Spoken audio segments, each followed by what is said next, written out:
when I watched that sunrise video, and I've seen it several times now, I saw myself in Dianne Feinstein so vividly. And I specifically have this very vivid memory of a few years ago, before Joe Biden was nominated, and before it was clear he was going to be the nominee. Having a conversation with my granddaughters, because I try to bring them into, engage them in politics as much as I can. And I just said to them, I said, well, so who are you guys supporting? Who are you for? And the older girl, 14-year-old, said, oh, I'm for Bernie. And I just looked at her and laughed at her. He's got positions that are way too left for where the country is right now. And I gave a litany of all the reasons why. And my intent was good, but when I saw that video, I said to myself, what I did was abominable. I did not treat her with respect, and she just sort of got very quiet and just disappeared into the woodwork. And she did not say a word. And that has haunted me since then. I've never apologized to her for it because it didn't hit me how bad it was until I saw that video. In working with Sunrise, I would put urgency up as number one, even though it doesn't appear important to me because I've been working on climate change issues since 1984. So urgency doesn't make sense to me, but it certainly makes sense to these kids. Secondly, and I wouldn't work with Sunrise unless there was an agreement that we would be respectful of others. I didn't think those kids cared about what the senator was saying. She has contributed a lot to the state of California over the years. And for that reason, if for no other, she deserves respect. And third, I'd put responsibility. It feels like the organizers of Sunrise were not responsible in having trained those kids about how to interact with an elder senator. I mean, they got access to the senator's office. They had an opportunity to sit down with her and learn, and they didn't capitalize on that opportunity. Watching that video really stirred me up, just thinking about especially the role that the elder played. I expect more from her.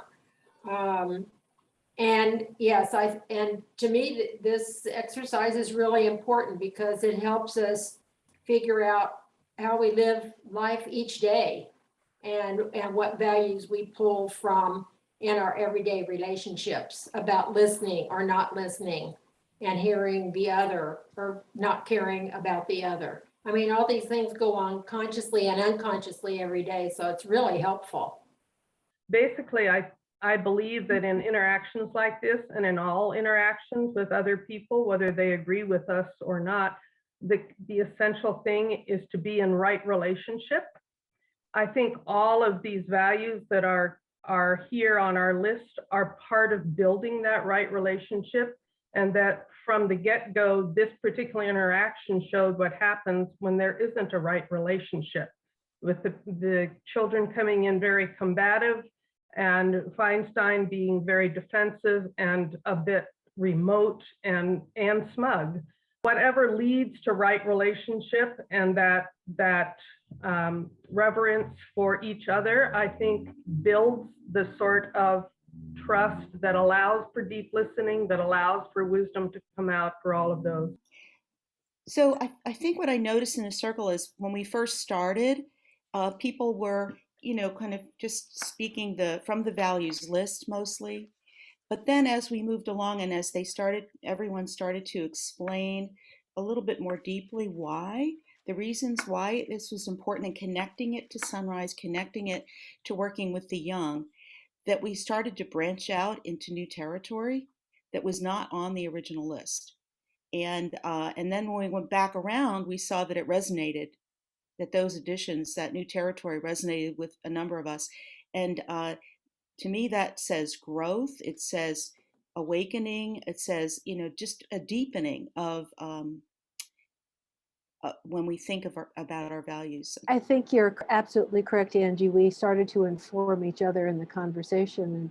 And so I really appreciate how there's an intersection and a weaving together of so many of these values.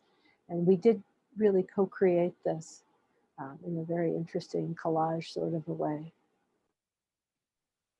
Another thing for me that happens in this process is a closer sense of community, a feeling of almost intimacy, because people are listening deeply and sharing authentically. Well, what I noticed as we went along, there was a lot of agreement that we pretty much had. I mean, if you looked, I was looking down the columns, and there was just, we all agreed about 2 or 3 or 4 of these values. We all, immediately jumped on them and said, yeah, that one. We had our own words to go with them, but in essence, we were all one in this exercise. And that was kind of amazing to me. It's interesting because I wouldn't have thought about urgency as a value, which is why it hadn't occurred to me. But as soon as it was raised, it was like the most important one in my mind. We don't have a whole lot of time to deal with climate and to save the world, help the young people save the world for themselves. So this was interesting to me how that wasn't something I was thinking, but is the most important thing once it was raised by Angie in my mind. I really appreciated doing this in a circle with a group of other people, because I heard things that are important beyond what I thought about that are equally important, and it really helped me. And the other thing that I would share is that thinking that we were working with Sunrise definitely colored my response, and because how I would work with young adults or young people would be totally different in many respects than with another group of elders. So getting to know the other organization was very helpful for me in thinking through the process.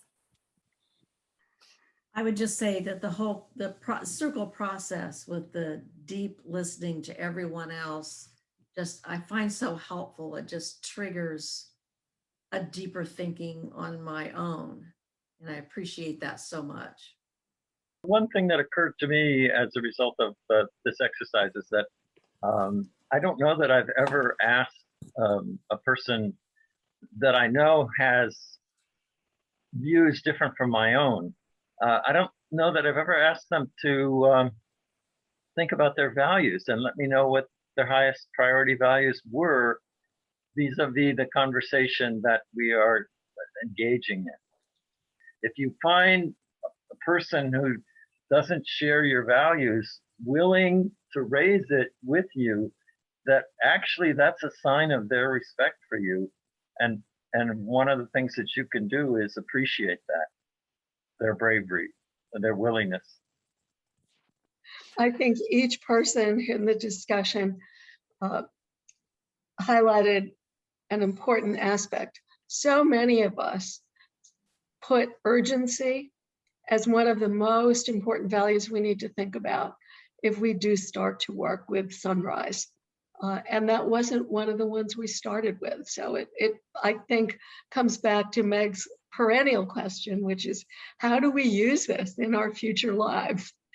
And I will take urgency as a new, a reminder and a placeholder for the things we'll learn as we start to work with others.